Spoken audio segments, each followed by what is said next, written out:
సాహిత్య చరిత్రలో అపూర్వ అసామాన్య విశిష్ట గ్రంథం డాక్టర్ ద్వానా శాస్త్రి గారి మా నాన్నగారు 25వ భాగం 13/5/25 దాశరథి కృష్ణమాచార్య ఆంధ్ర ఆస్థాన కవుల్లో చివరివారు గురించి కుమార్తె దాశరథి ఇందిర గారి చెప్పిన వ్యాసవిషయం. ఖమ్మం జిల్లా చిన్న గూడూరులో పుట్టారు. 22/7/1925. వృత్తి ఉపాధ్యాయుడిగా ప్రారంభం. ఆకాశవాణిలో కార్యనిర్వహణ అధికారి.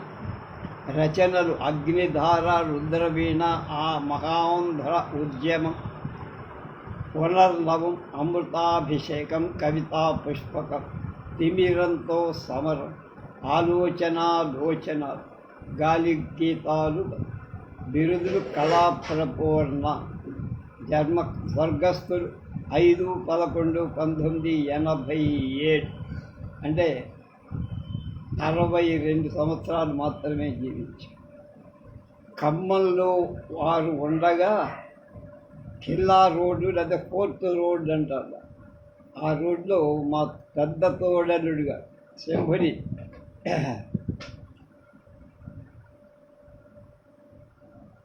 ఆయన ఉండేవారు. ఆయన కోఆపరేటివ్ సబ్ రిజిస్ట్రార్గా. ఆ ఇంటి పక్కన దాశరథి గారిని వాళ్ళ అరుగు మీద నేను చూసిన జ్ఞాపకం దాదాపు 40-50 ఏళ్ళకి, కరెక్ట్గా చెప్పలేదు కానీ అదే వీధి ఆయన చూశారు. నిత్య చైతన్య సారథి కలంబీరుడు, ఆంధ్రప్రదేశ్ రాష్ట్ర ఆస్థాన కవి దాశరథి కృష్ణమాచార్య గారి జీవిత దిగ్దర్శనం కావిస్తున్న వారి కుమార్తె హైదరాబాద్ వాస్తవ్యురాలు దాశరథి ఇందిర గారు. మా నాన్నగారు అన్నిటికంటా ముందు మనిషి, మానవత్వం మూర్తీభవించినవారు, కల్లా కపటం ఎరగనివారు, ఎక్కడ ఏది జరిగినా స్పందించే హృదయం.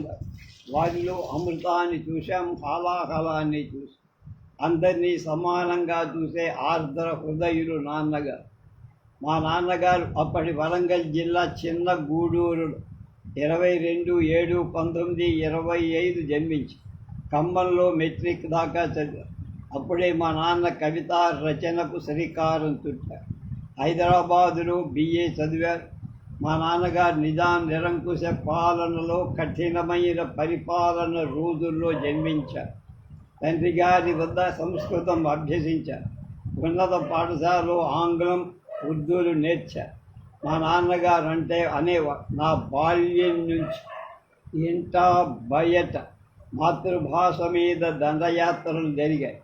నాటి నిజాం నిరంకుశ ప్రభుత్వం ఉర్దూను బోధనా భాషగా ప్రవేశపెట్టి ఇంట్లో సంస్కృత భాషాధిక్యత, తెలుగులో మాట్లాడితే మైలపడిపోతామన్న ఛాందసుడు మా తాతగారు.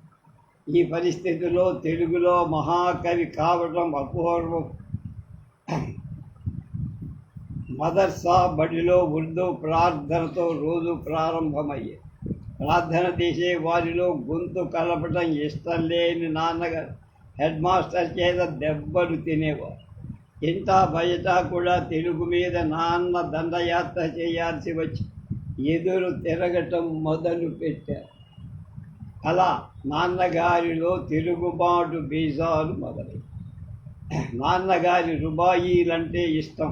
ఆయన ఆగాపురా ప్రాంతంలో అంజాద్ కవి ఉండేవారు. అంజద్ హైదరాబాద్గా ప్రసిద్ధి. ఆయన ఇంటికి వెళ్ళి ఆయన బేగం ఇచ్చే వేడి వేడి ఛాయ్ తాగుతూ వాడి వేడి రుబాయీలు వింటూ ఉండేవారు. ఆ ప్రభావంతోనే నాన్నగారు మొట్టమొదట తెలుగులో రుబాయీలను అనువదించారు. తెలంగాణ సాహితీ చైతన్యానికి ఆంధ్ర సారస్వత పరిషత్తు ప్రారంభమైంది. ఆ పరిషత్తు ప్రథమ వార్షికోత్సవం ఓరుగల్లు కోటలో శ్రీ సొరవరం ప్రతాపరెడ్డి గారి అధ్యక్షతన జరిగాయి. అయితే రజాకారులు ఆ సభకి ఆటంకం కలిగించారు. పందిళ్ళం తగలబెట్టి అగ్ని జ్వాలల మధ్య కవి సమ్మేళనం జరిగింది. లడేంగే ఔర్ మరేంగే అన్నది తెలుగు కవుల దీక్ష. అలాగే ఓ పరాధీన మానవ, ఓ గోపరాని దాస్యము విదంచుకొని కాంతము శాంతము మా కలుపుల తలుపులను ముష్టి బంధాన కలచివేసి చొచ్చుకొని పొమ్ము స్వాతంత్ర సురపురము అని రాశారు. అని ఆయన నాన్నగారు రాసి చదివా దాశారు. పందిళ్ళు కాలి బూడిద కాళ్ళకి తగులుతున్న నాన్న నిర్భయంగా పద్యాల్చను. అప్పుడు సొరవరం ప్రతాపరెడ్డి గారు సింహ గర్జన చేశావు నాయన అని ప్రశంసించడం, దేవులపల్లి రామాంజావు గారు కౌగలించు పూలదండ వేయటం మా నాన్న ఎన్నడూ జ్ఞాపకం పెట్టుకొని చెప్తూ ఉంటా. మా నాన్నగారి జీవితంలో ఒక విచిత్ర సంఘటన జరిగింది. ఒకనాడు అఖిల భారత ఉర్దూ కవి సమ్మేళనం ముషాయిరాకు బయలుదేరి రిక్షాలో వెళ్తున్నప్పుడు రిక్షావాడు యువకుడు ఎక్కడికి వెళ్తున్నారన్న. నాన్నగారు ముషాయిరాకన్నా. నేను అక్కడికే అన్నా. వెంటనే నాన్నగారు రిక్షా దిగి నువ్వు కూర్చో నేను తొక్కుతానని ఆ కవి తొక్కే రిక్షాలు నేను కూర్చోవడమా అన్నాను. మీకు రిక్షా తొక్కటం రాదు కనుక కూర్చోండని ఆ యువకుడు అన్నాడు. ముషాయిరాలో ఆ రిక్షావాడు యూసఫ్ కవిత చదవటం శ్రోతలందరూ ముగ్ధులవటం నాన్నగారు పరవశించి ఒక పాన్ బీడా ఇచ్చారు. ముగ్ధుం మొహినుద్దీన్ చేతుల మీదుగా నాన్న ఆ ముషాయిరాలో సత్కారం అందుకు ఆంధ్ర భాష ప్రచారం కోసం స్థాపింపబడిన అనా గ్రంథమాల గురించి నాన్నగారు చెప్పేవారు. ఈ గ్రంథమాల ఆ రోజుల్లో విప్లవం తెచ్చింది. తెలుగులోనే కాదు ఉర్దూ రచనలు కూడా ఈ గ్రంథమాల ప్రచురించి ముగ్ధుం కవితల తొలిసారిగా ఈ అనా గ్రంథమాలే ప్రచురించింది. నిజాం రాష్ట్ర ఆంధ్ర మహాసభల వేదికపై ముగ్ధుం కవితలు తెలుగు అనువాదం నాన్నగారే చదివారు. నాన్నగారి తెలుగు కవితల్ని ఉర్దూలోకి అనువదించి ముగ్ధుం చదివేవారు. హిందూ ముస్లిం భేదభావం లేకుండా మధ్యయుగాల రాచరికాన్ని కూలదోయటాన్ని అభ్యుదయ భావుల వాదులంతా కలిసి కట్టుగా పనిచేశారు. మా నాన్నగారి పేరు చెప్పగానే అందరికీ నా తెలంగాణ కోటి రత్నాల వీణ, మా నిజాము రాజు జనమ జన్మాల బూజు వంటి పద్యాలు గుర్తు. అయితే నాన్నగారు అప్పుడు సమైక్యవాది. 3 కోటులు ఒక్కటే ముడి బిగించి పాడినాను మహాంధ్ర సౌభాగ్యరి అని విశాలాంధ్ర కోసం ఆయన పాడారు. నాన్న నిజాం నవాబు నిరంకుశ పరిపాలన రజాకారుల దుండగాలను ఎదిరించిన విప్లవ. జైల్లో చాలామందితో పాటు నాన్న అనుభవించిన కష్టాలు అన్నీ ఇన్ని గుడికి ఉడకని జొన్న రొట్టెలు పెట్టే రొట్టెల్లో సిమెంటు కలిపి కాల్చి ఇచ్చే పాపాత్ములని తిట్టారు. నాన్నగారి జీర్ణ కోసం అప్పుడే దెబ్బతి. జైల్లో ఉన్న నానా అవస్థలు పడుతూ నాన్నగారు ఎప్పుడు భీరువు కాదు, ధైర్యంగానే ఉండేవారు. జైల్లో అందరూ తెగ బాధపడుతూ ఉంటే నాన్నగారు కవిత్వం చెప్పారు. కవిగారు మీకు నవ్వులాటగా ఉంది సహచరులు అనేవారు. ఒక జైలు నుంచి మరొక జైలుకు రాత్రివేళ తరలిస్తున్నప్పుడు నాన్నగారు జైలు మిత్రుడు గెల్లా కేశవరావును ఉద్దేశించి పద్యాలు చెప్పారు. వారి యాత్రా స్మృతిలో వీటిని ప్రస్తావించి చలిగాలి పలుకు వార్తలు చెలికాలిని పోలి వలకు చిరువెచ్చదనము గుండెలలు నింపెను చెలికాడ జైలు బయట చిత్తం మలరన్. అంటే పరిస్థితులకు అనుగుణంగా సానుకూల దృక్పథాన్ని అలవరుచుకోవటంతో నాన్న దిట్ట. లష్కరు పోదామురో రంగన్న, రాదో మన పౌజును కుద్దామురో సింగన్, రజాకారు బడా చోర్ రాజ్యం పోయిందిరో, నైజాము సర్కరోడు నవ్వుల పాలాయ అని గ్రామాల నుంచి వేల సంఖ్యలో పాటలు పాడుతూ బొల్లారంలోని భారత సైనికుల స్వాగతం చెప్పారు. మియాపూర్ నుంచి బొల్లారం వెళ్ళే దారి ఉంది.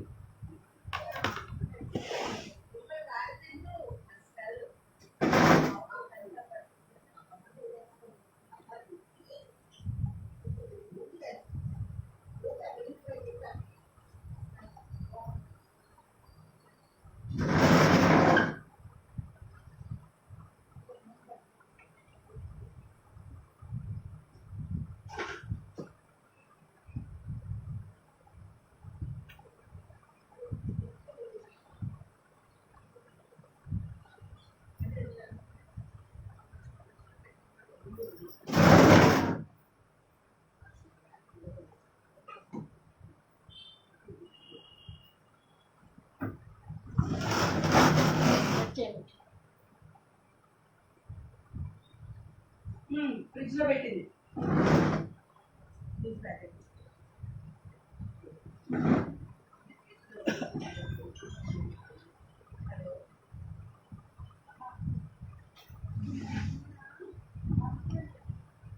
బొల్లారంలోని భారత సైనికులకు స్వాగతం చెప్పి మా నాన్నగారు అప్పుడప్పుడు నా తెలంగాణ లేమ సౌందర్య సీమ అనుకుంటూ ఉండేవారు.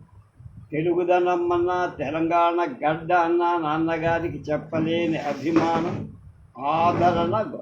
హైదరాబాద్ సంస్థానంలో 8 జిల్లాలలోని తెలుగు రచయితలను ఒక్క వేదిక మీదకు తేవడం, యువ రచయితలను ప్రోత్సహించడం, పట్టణాల్లో పల్లెటూళ్లలో కవి సమ్మేళనాలు ముషాయిరాల్లాగా నిర్వహించడం ఉద్దేశంగా తెలంగాణ రచయితల సంఘం 1950లో ఏర్పడింది. దానికి నాన్నగారు అధ్యక్షుడు, కాళోజీ ఉపాధ్యక్షుడు. తెలంగాణ రచయితల సంఘ పక్షాన ఒక మాసపత్రిక నిర్వహిస్తూ దానికి ఏం పేరు పెట్టాలో నాన్నగారిని సలహా అడిగితే గోదావరి ఉపనది మంజీరా అని పేరు చెప్పారు. అందరికీ ఆ పేరు నచ్చింది. సికింద్రాబాద్ పౌరులు తాగేది ఈ మంజీరా నీరే. నాన్నగారికి మంజీరా నది అంటే వల్లమాలిన అభిమానం. మంజీరపై నాన్నగారు కవిత రాశారు.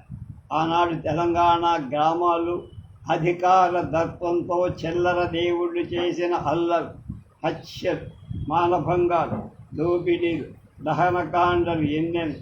వాటిని మా బాబాయ్ రంగాచార్యులు గారు చిల్లర దేవుళ్ళు నవలలో బాగా చిత్రీకరించి.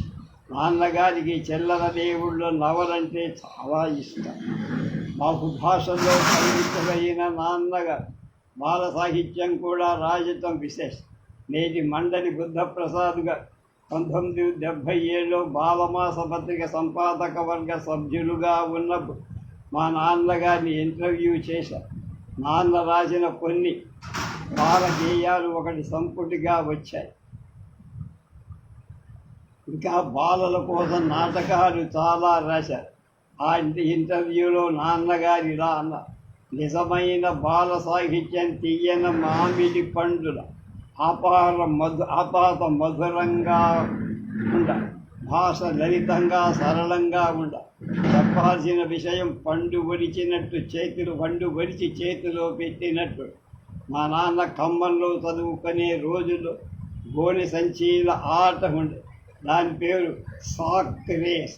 దాని గురించి కూడా నాన్న ఒక గేయం: గోనె సంచి పరుగుల పోటీ, భలే మంచి ఆటల పోటీ, మొక్క బోర్ల పడ్డాడొకడు, ముక్కు పగిలి ఏడ్చాడొకడు, హాయ్ అల్లా అన్నాడొకడు, ఓ దేవుడున్నాడొకడు. మా నాన్నగారు 1987 నవంబర్ 5 కార్తీక పౌర్ణమి నాడు పరమపదిశ తుమాటి దొనప్ప గారి గురించి. వారి కుమారుడు తుమాటి సుధాకర్.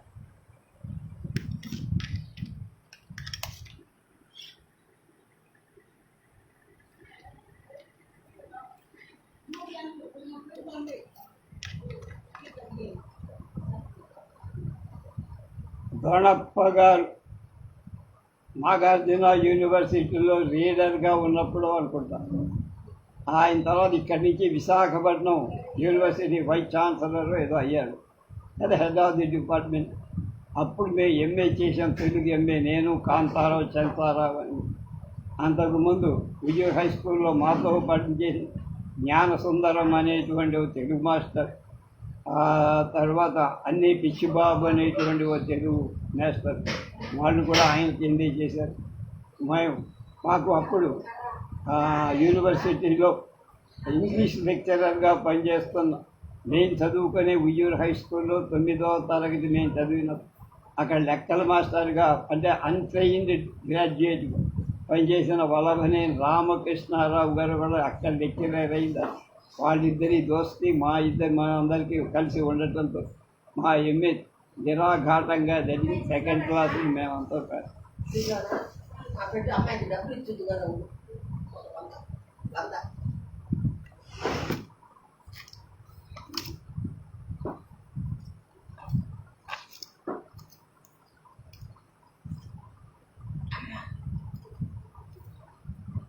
2 ఉన్నాయి, తెస్తుందా 100?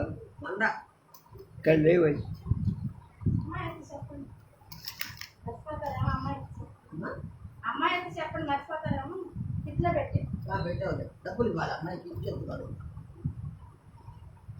చూస్తాను ఆగే. ఇప్పుడు నాకు ఇప్పుడు 10 రోజులు ఉంటే ఇప్పుడు మొదలు పెట్టండి. ఇగో అమ్మాయిని మార్చి ఇమ్మని రాణి దగ్గర తీసుకోమా. రాణి దగ్గర తీసుకోమా. ఇగో దానికోసం నాకు ఎంతసేపా కలకరి. 1/7/1926 అనంతపురం జిల్లా రాకట్ల గ్రామంలో పుట్టారు దొనప్ప.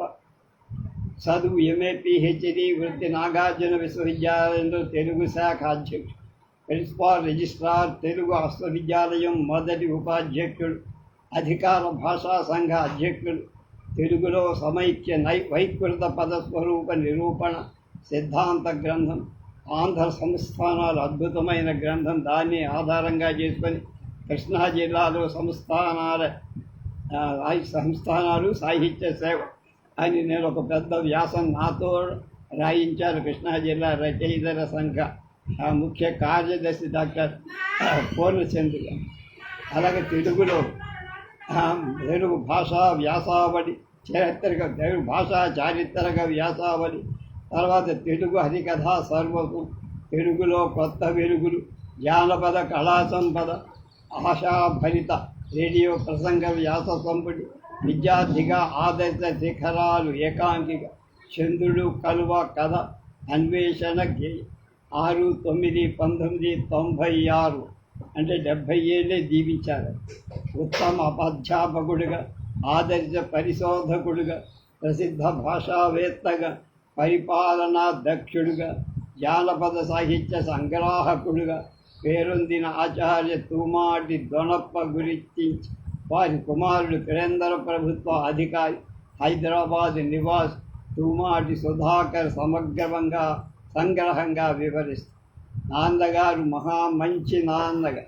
నా బాల్యం విశాఖలో గడిచి ముందు ఆంగ్ల మాధ్యమం చదివారు, తెలుగు మీడియంలో చదివారు. తెలుగు మీడియం అయితే బాగా అర్థమవుతుందని, చదువు బాగా వస్తుందని. నాన్నగారు ఎప్పుడు కూడా ఇది చదువు అది చదవద్దు అని ఆంక్షలు విధించారు. నా ఇష్ట ప్రకారమే కామర్స్ చదివారు. అమ్మగారు ఇంజనీరింగ్, ఎంబీఏ వంటి ప్రొఫెషనల్ కోర్సు చదవాలని నాన్నగారు ఎప్పుడూ చెప్పలా, నా ఇష్టానికే వదిలేశారు. నాన్నగారు సంజీవప్ప తిమ్మక్కల దంపతుల 8వ అనంతపురం జిల్లా ఉరవకొండ మండలంలో రాకట్ల గ్రామంలో 1/7/1926 జన్మించారు. ఆ తేదీ పాఠశాల వారి రికార్డు ప్రకారం నాన్నగారి అసలు పేరు దొన తిమ్మారాయ చౌదరి. తిమ్మారాయ స్వామి వెంకటేశ్వరుడికి స్థానిక నామధేయం అంటారు. ఆ పేరే నాన్నగారికి పెట్టారు. మా నాన్నగారి బాల్యమంతా సంప్రదాయ పరంగా ఇంగ్లీష్ చదువంటే అనాచారం కింద లెక్క. భాగవతం, శతకాలు నిత్య పారాయణగా ఉండే. సంస్కృత పంచకావ్యాలు, ఆంధ్ర పంచకావ్యాలు తూమాటి భీమప్ప గారి దగ్గర చదివారు. గురుబాల ప్రబోధిక కంఠోప. అప్పటికి మా నాన్నగారి వయసు 12 ఏళ్ళు.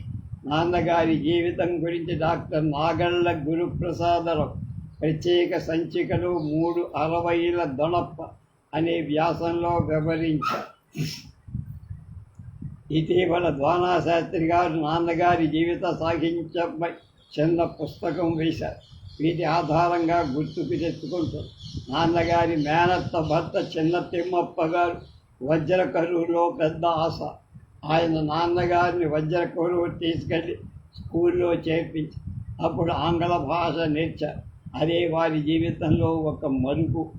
మా నాన్నగారు చిన్నప్పుడు ఎడ్ల బండి మీదనే రాకపో గుంతకల్లు వెళ్ళి రైలు ఎలా ఉంటుందో చూసి ఆశ్చర్యపోయి వజ్రకరువులో ఉన్నప్పుడే నాన్నగారు నాటకాలు వేయడం మొదలుపెట్టి 14 ఏళ్ల వయసులోనే ముఖానికి రంగు వేసుకుని ప్రధానోపాధ్యాయుల ఆజ్ఞ మేర చింతామణి నాటకంలో మొట్టమొదట చిత్రపాత్ర ధరించి ప్రశంసలు కొని తర్వాత కృష్ణ రుక్మాంగద పాత్రలను కూడా ధరించి ఉరవకొండ పాఠశాలలో చదువుతున్న నూతలపాటి పేర్రాజు గారని తెలుగు పండితుడి వల్ల నాన్నగారికి ఆశు కవిత్వం వచ్చి 8వ తరగతి చదువుతున్నప్పుడే చిత్రగుప్త పత్రికలో మొట్టమొదటి రచన చంద్రుడు కలువ అనే కథ వచ్చాయి. ఆ కథ వర్ణాంతర వివాహాన్ని అర్ధాంతరంగా వ్యక్తీకరిస్తుందని నాగళ్ళ అన్నారు. సూర్యప్రభ అనే పత్రికలో రాధా గోపాలుల తత్వంపై అన్వేషణ అనే గేయం రాశారు. అప్పటికి నాన్నగారు హై స్కూల్ విద్యార్థి. అనంతపురంలో నాన్నగారి కళా విశాల విద్య కొనసాగి అక్కడ శంఖవరం రాఘవాచార్య సంపత్ అంట కారంపూడి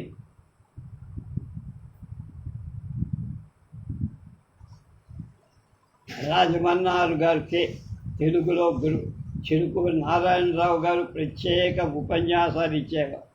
అప్పుడే నాన్నగారి భాషాశాస్త్రంపై అభిమానం మొదలెట్టి కళాశాల విద్యార్థిగా బైబిల్, ఖురాన్, భగవద్గీత పరీక్షల్లో ప్రథమ స్థానం పొందారు.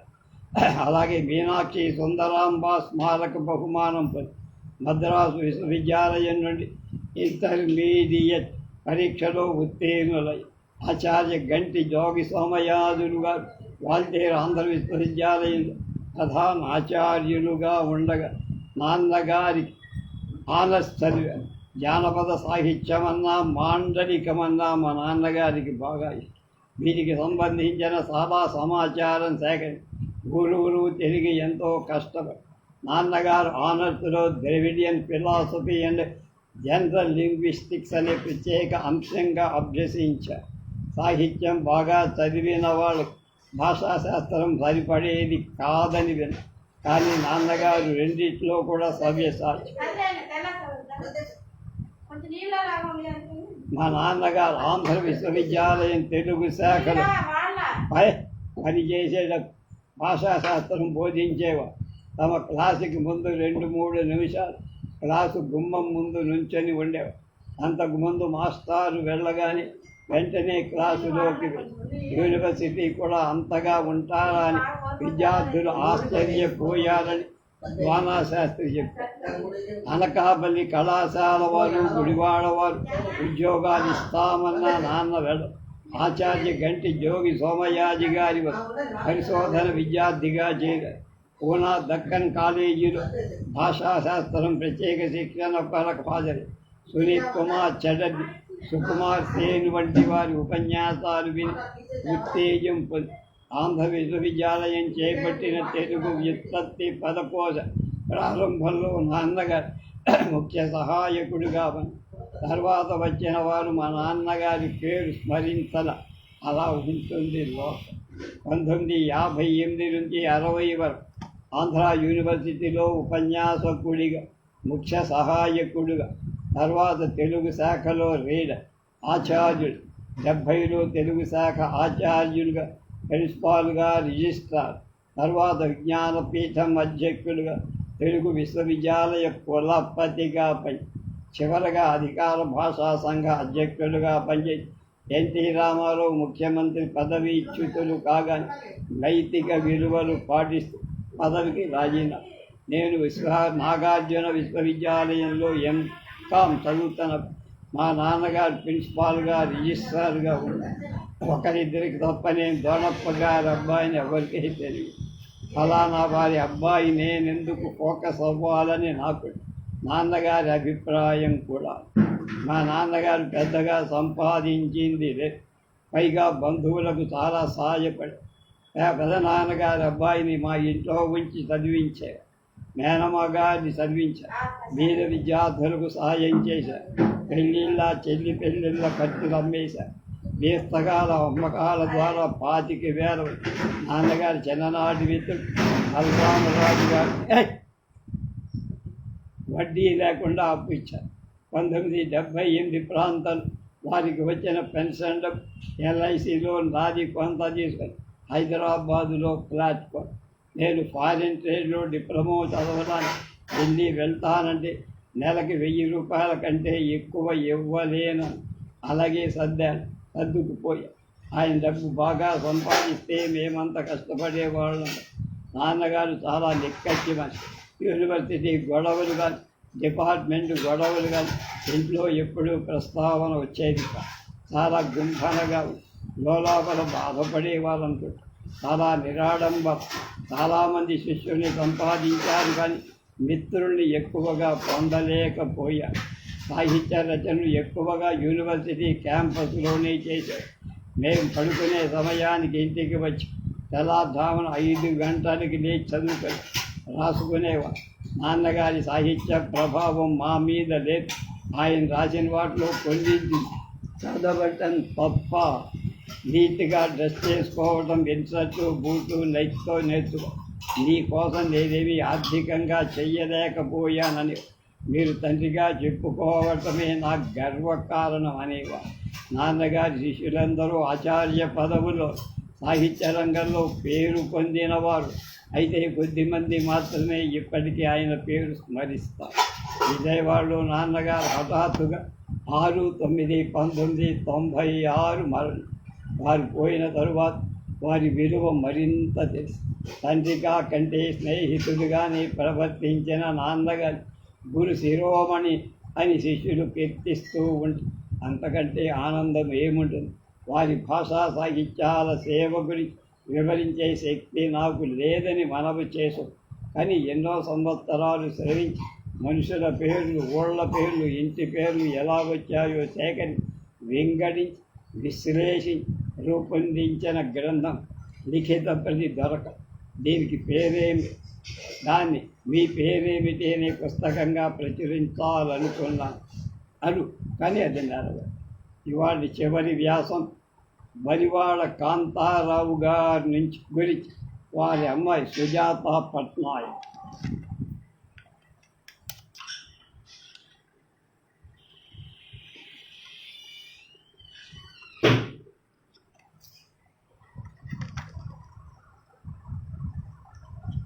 (1927) జూలై 3 శ్రీకాకుళం జిల్లా మండప గ్రామంలో కాంతారావు గారు బలివాడ జన్మించారు. ఉద్యోగం నౌకాదళంలో ఆర్నమెంట్ సప్లై ఆఫీస్, అంటే ఆయుధాల సప్లై చేసి. రచనలు బలివాడ కాంతారావు కథలు, పుణ్యభూమి, వంశధార, దగాపడిన తమ్ముడు, ఇదే నరకం ఇదే స్వర్గం, దేవుళ్ళ దేశం మొదలైన నవ. 2000 మే 6న చనిపోయారు. అంటే 73 ఏళ్ళు. మానవ జీవిత వికాసం కోసం కలం పట్టిన తాత్వికుడు, సామాజిక దృక్పథం గల కథా నవల రచయిత బలివాడ కాంతారావు.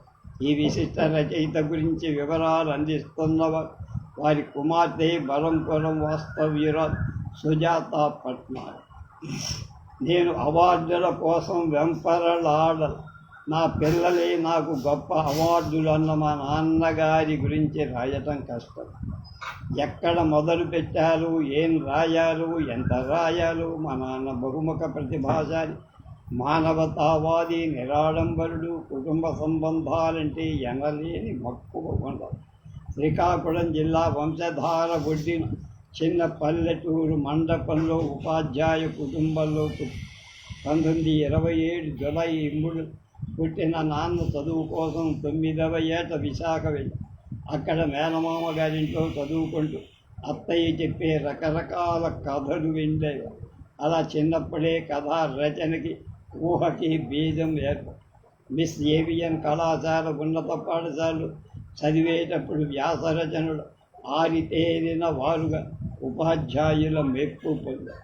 వంకాయల వెంకట్రావు గారిని ఉపాధ్యాయుడు విద్యార్థి పత్రికను ప్రారంభించి దానికి మా నాన్నగారిని సంపాదకులుగా నియమించి 8వ తరగతిలో ఉన్న మా నాన్నపై అది భారమైన దానివల్ల ఎంతో నేర్చుకున్నానని, గ్రంథ పఠనంపై ఆసక్తికి అది మూల కారణమైందని చెప్పారు. నాకు తెలిసినప్పటి నుంచి నాన్న పుస్తకాల పురుగు. ఇంగ్లీష్లో చెప్పాలంటే అక్షరాల ఒరేషియస్ రీడ్, వరదాడ, పోతన, శ్రీపాద, శరత్, వివేకానంద, గాంధీ వంటి వారి రచనలు బాగా చదివి హ్యూగో, డాస్టావ్స్కీ, టాల్స్టాయ్, మార్క్ ట్వైన్ వంటి విదేశీ రచనల కూడా ఎక్కువగా కొవ్వరి జంప నవలన్ని ఆపోషణ పట్టి క్రమంగా వారి ప్రభావం నుండి బయటపడి స్వీయ శైలి స్వీయ భావాలను అలవర్చుకొని రాడు. ఈ రాణింపు పైవారి రచనల పఠనమే కారణం. మా నాన్న తరచూ అనారోగ్యానికి గురి అవుతూ ఉండే, అయినా మెదడు మాత్రం ఎప్పుడూ చురుకే, ఆలోచనా శక్తి మాత్రం అంతకంతకు బలోపే. నాన్న చదువు మెట్రిక్తో ఆగిపోయి, అయినా డిగ్రీతో సంబంధం లేని విజ్ఞానవేత్త. నా చిన్నప్పుడు టార్పెడో ఎలా పనిచేస్తుందో బొమ్మలు గీసి చూపించాడు. నానీలో పనిచేయడం వల్ల నేవీ రాకెట్ సబ్మెరీన్ గురించి అరటి పండు కొలిచి పెట్టినట్టు చెప్పు. 70వ దశకంలో ఐఎన్ఎస్ విక్రాంతి నౌకలు చూపించారు.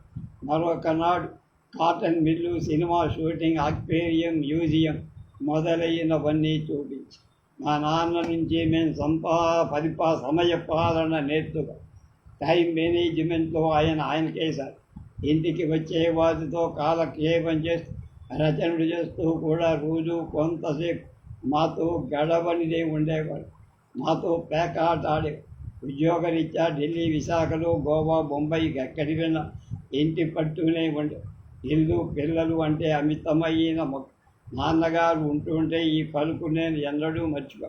మన జీవితంలో ఎప్పుడు ప్రతికూల అంశాలనే పట్టించుకుంటా. నేను ఆశావాది. మంచి సాహిత్య రచన ఈ ఆశావాదమే ముఖ్యం. లోకంలో ప్రతి వ్యక్తిలో, ప్రతి జీవితంలో సమస్యల కాలము. అవి మనల్ని పరీక్షించటానికి వచ్చి ఈ సమస్యలే మానవుడి శక్తిని వెల్లడిస్తాయి. ఈ మాటలు సార్వజనీయాలు అనుకుంటా. ఒకసారి నా రచనలు పత్రికలో అచ్చువేయకుండా తిప్పి పంపా. అప్పుడు నేను చాలా నిరాశ నిస్పృహలో. మా నాన్నకు అదే చెప్పు. అప్పుడు అన్నారు, నిరాశ చెందకూడదు, అది సహజం. నా రచన వంశధార పుణ్యభూమి కూడా మొదట తిప్పి పంపినది. తర్వాత వాటికి తెలుగు విశ్వవిద్యాలయం, రాష్ట్ర సాహిత్య అకాడమీ అవార్డుల తగినన్ని రచ్చు వేసుకోవటంలో కూడా నాన్న చాలా బాధపడ్డ. రచన ఎవరిని అడగని మనస్తత్వం కొంత. నాన్నగారు రచన పరిశీలిస్తే ప్రగతిశీల రచయితగా, అభ్యుదయ రచయితగా, సామాజిక చైతన్య శ్రేణిగా అంచనా వేస్తారు. అయితే ఆయన ఏ ఉద్యమంలో పాల్గొని, ఏ సంఘంలో సభ్యుడుగా. కానీ మా నాన్న మనిషి అంటే ప్రేమ, గౌరవం. నాన్న ఒకసారి తీవ్రమైన అనారోగ్యానికి గురయ్య ఎంతో బాధపడ్డా. అప్పుడు ఒక జ్యోతిష్కుడు రోజున ఈ రోగం నుంచి బయటపడి కోలుకుంటారని. అది నిజమైంది. అప్పటి నుంచి జ్యోతిష్యం చదవటం వల్ల జ్యోతిషశాస్త్ర గ్రంథాలు అధ్యయనం హస్తసాముద్రిక నేర్చ జ్యోతిషశాస్త్రం చదివిన సంగతి తెలుసుకొని ఇంటికి చాలామంది వచ్చారు. అందరికీ జ్యోతిష్యం చెప్పారు. సమస్యలున్న వాళ్ళే వస్తారు. వారికి ఊరట కలిగిస్తే చాలు, మానసిక బలం చేకూరుతుంది. ఒక పత్రికలో జ్యోతిషంపై శోధన శీర్షికతో రచనలు కూడా చేశారు. బాల సాహిత్యంపై రచనలు చేయలేకపోయానని బాధపడ్డారు. నాన్నగారి కాంతారావు అనే పేరు ఆయన అమ్మమ్మ కాంతమ్మ పేరు మీద పెట్టారు. ఆవిడ మరణిస్తే నేను మళ్ళీ మీ కుటుంబంలో మగవాడిగా, గొప్పవాడిగా పుడతానని చెప్పిందట. నాన్నకి ఎంత ప్రగతిశీల భావాలున్న అప్పుడప్పుడు ఈ సెంటిమెంట్ ఉండే. మా నాన్న యుక్త వయస్సులో ఉండగా శారద అనే నవల రాసి వాళ్ళ అత్తయ్యకి వినిపి ఆవిడ బాగుందని చెప్పారు. అప్పుడు ఆయన అప్పట్లో ప్రాచుర్యం గల చిత్రగుప్త పత్రిక పంపారు. అందులో సీరియల్గా వచ్చి తర్వాత ప్రజాబంధు పత్రికలో పరివర్తనే నవల ప్రచురితం అని భారతి పత్రికలో ప్రచురింపబడిన నేరస్తులు నవల ద్వారా మా నాన్న నవలా రచయితలుగా స్థిరపడతారు. అప్పటి నుంచి నాన్నగారి కళానికి విశ్రాంతిని 5 దశాబ్దాలు సాహిత్య రచనలో మునిగితే నవలిక కథలు రాశారని చాలామందికి తెలుసు. కానీ 8 నాటకాలు రాసినట్టు కొద్ది మందికే తెలుసు. రేడియోలో ప్రసారమైనవే కావు. గోడ గడియారం, హరికే లాంతర్ వంటివి రంగస్థలంపై ప్రదర్శనలు కూడా జరిపారు. ఆయన నవల కథలు ఇంగ్లీష్, హిందీ, కన్నడ, పంజాబీ, గుజరాత్లో అనువాదం. ఢిల్లీలో ఉండగా ఇలపాబులోని పాండురంగారం, వకాడి పాండురంగారం, గరిమెళ్ళ సీతారాం, ఏడిద గోపాలరావు, శ్రీపతి వంటి వారందరూ మా ఇంటికి కాఫీలు తాగుతూ గంటల కొద్దీ సాహిత్య చర్చలు చేసి నాన్న తను రాసిన కొత్త రచన కొన్ని భాగాలు చదివి వారి సలహాలు సూచనలు అడిగారు. అది నన్ను బాగా ఆకట్టు. మా నాన్న ఓపెన్ మైండ్. విశాఖలో ఉన్నప్పుడు కాళీపట్న రామారావు, పురాణం సుబ్రహ్మణ్యచరం, కొరిపండ అప్పల స్వామి, అంగర సూర్యారావు, మసూన, అలాగే మధురాంతకం రాజారాం, గణపతిరాజు, అచ్యుతరామరాజు వంటి వాళ్ళెందరూ మా ఇంటికి వచ్చేవారు.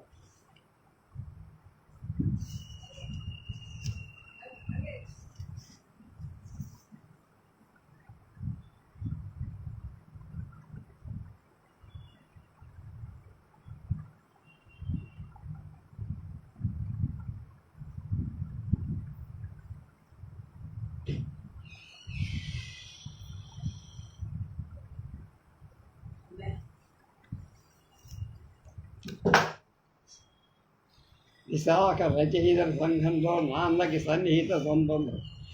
నాన్నగారి వారి ఇంగ్లీష్లో ఇలా అన్నారు: a proud of the past, now producing the fruits of my labour and leaving the seeds for the future. 1952-67, 15 సంవత్సరాల మధ్య గోడ మీద బొమ్మ, దగా పడిన తమ్ముడు. మలివాడు కాంతారావు అంటే దగా పడిన తమ్ముడు. సంపంగి, 4 మంచాలు, పుణ్యభూమి, ఇదే దారి నవలలు, ఢిల్లీలో ఉద్యోగం చేసేటప్పుడు రాసిన ఇదే నరకం ఇదే స్వర్గం అనే నవల హిందీలో భారతీయ జ్ఞానపీఠం వారిచే అనువదింప. నాన్నగారి నవల్లోకెల్లా గొప్పది మాస్టర్ పీస్ చెప్పాలంటే వంశధార నవల. 1920 నుంచి 50 ఏళ్ల వంశధార నదీ ప్రాంతపు జీవితాల చరిత్రగా శ్రీకాకుళం మాండలికలు ఈ నవల రాసి దీనికి ఆంధ్ర సాహిత్య అకాడమీ బహుమతి అయితే నాన్నగారు 69-74 వరకు ఢిల్లీలో ఉన్న ఎంతో పరిశోధించి ఢిల్లీ మజిలీ అనే 500 పుటల నవల, ఆంధ్రప్రస్థ కాలం నుంచి నెహ్రూ కాలం వరకు ఆర్థిక సామాజిక చరిత్ర ఇందులో. కానీ ఈ నవల రావలసినంత పేరు రాకపోవడం నాకు దిగులుగా ఉందంటున్నారమ్మ. బొంబాయిలో ఉన్న మత్స్యకారుల జీవితాన్ని పరిశీలించి మత్స్య గ్రంథి నవలిక రాసి, గోవా వెళ్ళిన లవిన్ గోవా నవలిక ప్రేమ నవలికగా, ఒరిస్సా కోరాపుట్ గిరిజనుల జీవితాలు అధ్యయనం చేసి చైత్ర పర్వం రాసి. మా నాన్నగారు సుమారు 350 కథలు, మరివాడ కాంతారావు కథల పుస్తకాలు 1930-98 కేంద్ర సాహిత్య అకాడమీ బహుమతి. మానవుడిలో గల మంచిని గుర్తింపచేసేలా రాయటమే సఫల కథల పరమార్థం అని అనిపిస్తుంది. నాన్నగారు చాలా నిజాయితీపరుడు, ఉన్నదాంతో తృప్తి చెందే తత్వం. 2000 మే 6 మా నాన్నగారు మరణించి ఇల్లు ఖాళీ చేసి వెళ్ళిపోయారు. మా అమ్మగారు అచ్చుకాని కథలు సేకరించగా మరో రాజశేఖర చరిత్రగా ముద్రింపబడి. దగా పడిన తమ్ముడు నవల NBT వారు 2009లో నేషనల్ బుక్ ట్రస్ట్ అన్ని భారతీయ భాషల్లోకి అనువది. ఒక మారుమూల గ్రామం, అది సామాన్య కుటుంబంలో మెట్రిక్ మాత్రమే చదువు సాహిత్యంలో గొప్ప రచయిత నిలబడి పేరు పొందారంటే మాకెంతో గర్వకారణం. మమ్మల్ని విద్యావంతులు చేశారు. మా నాన్న మా వెనకే గైడింగ్ ఫోర్స్గా ఉన్నారని మా అందరి నమ్మకం.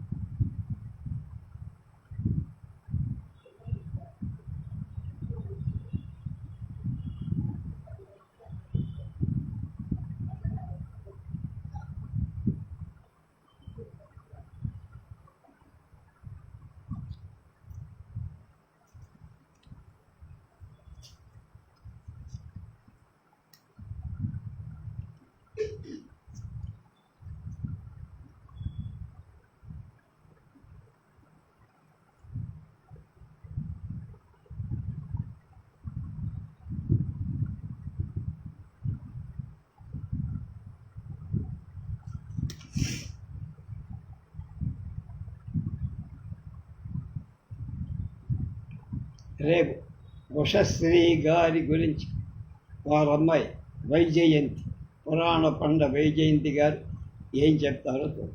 ఈ మధ్యనే ఉగాది నాడు ఆమెను సన్మానం చేశాను.